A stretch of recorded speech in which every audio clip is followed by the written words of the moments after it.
Hi everybody, welcome back to the channel, and I thought this week I would just cover off some new arrivals, some things that have turned up here at the Castra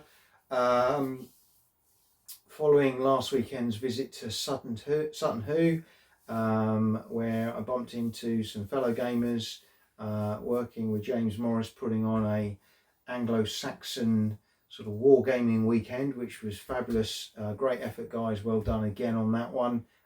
Lovely to see so many members of the public, non-gamers getting involved, particularly the younger generation, so that was great. But this week, yeah, I had a few things turn up. First of all, a new set of Napoleonic rules that's not long come to market. Eagles to Glory, Grand Tactical Napoleonic Miniature Rules from Chris Wilkowski and Tim Harwood. This is available on print on demand through Amazon currently. It looks really interesting. As I said, it's Grand Tactical. It covers the whole Napoleonic period.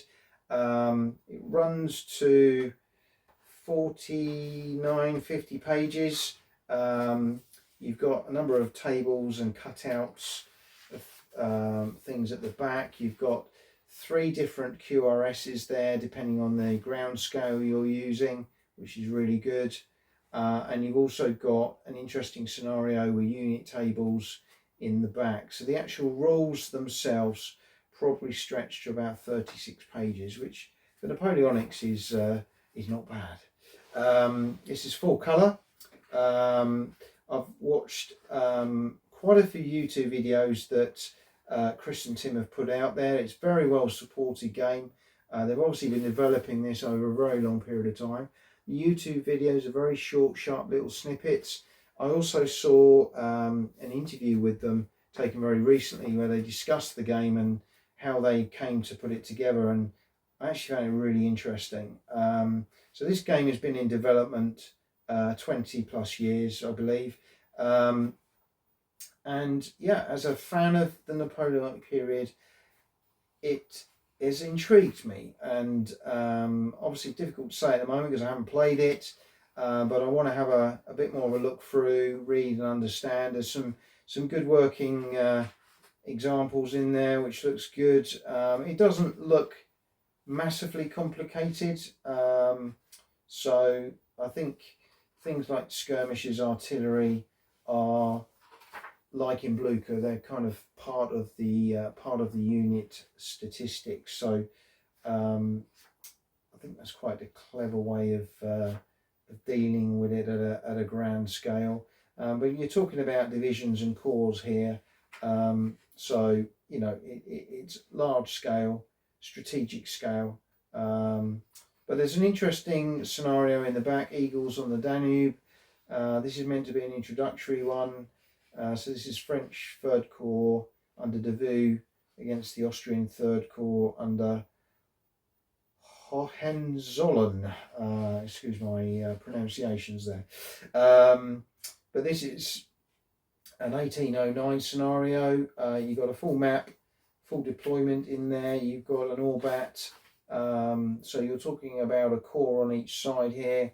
And then you've got all the labels in the back. So yeah, as I say, they've got a very active Facebook group with lots of people involved, and there's lots of excitement around this set flowing about, and it's nice to again see perhaps a different approach to gaming a saturated period. And as we all know, certain Napoleonic rules can be very, very detailed and very involved, and I think the focus on this is trying to basically give you a game that you can play in an evening, have some fun, get lots of troops on the table, and feel like you've had that Napoleonic flavour and chrome, and come away feeling you've been involved in a Napoleonic game, but without all the complexities that go with it. So that's Eagles of Glory. Might bring you a bit more information on that once I've had a bit more of a look and perhaps put some things on the table. Other new arrivals this week. So this is a game I've got from Noble Knight Games in the US. I took the risk of ordering from them, bearing in mind I'm in the UK, but it was all very straightforward. Delivery within about 10 days. And this is a game from High Flying Dice Games, which are very hard to get hold of outside of the US. But I decided it was a game I wanted to have a look at and know a bit more about, because it's one of my favourite battles. I really, and you probably, some of you might know straight away what I'm going to say, and that's First Bull Run, or First Manassas of the American Civil War. I love this battle. I think it's a very even battle. I think it offers lots of strategic options to both sides. And we've played this quite a lot at the club using Ultra Freedom as a war game. But this, of course, is a map board game. So this is a folio version.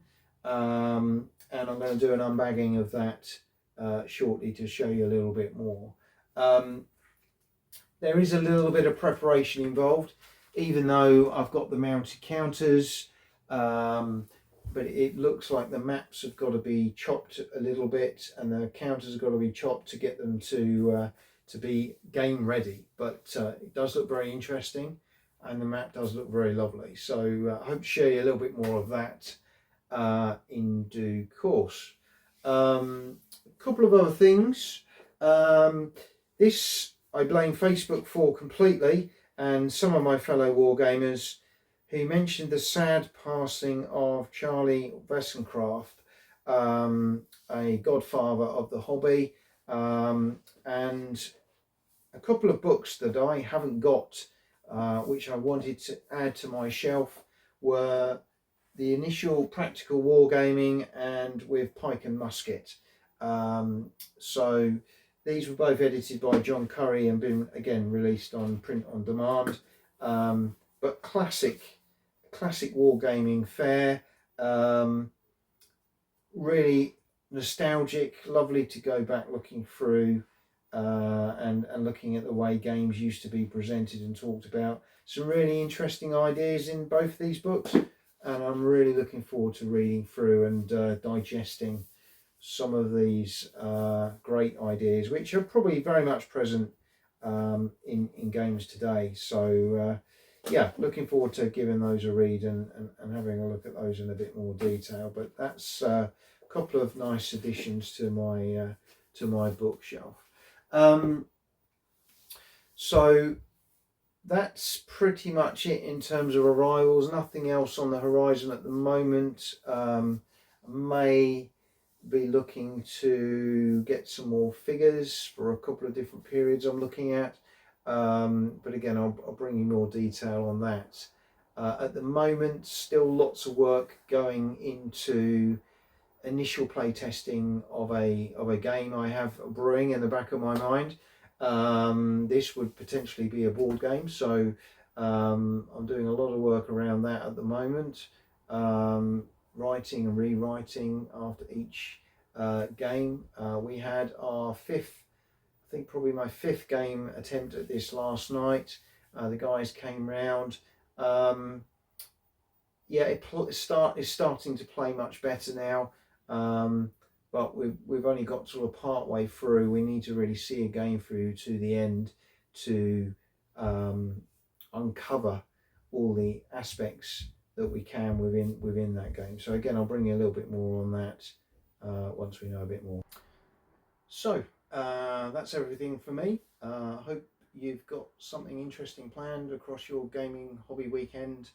Let me know in the comments. Always good to hear what people are up to, and hope to see you all again on the channel very, very soon.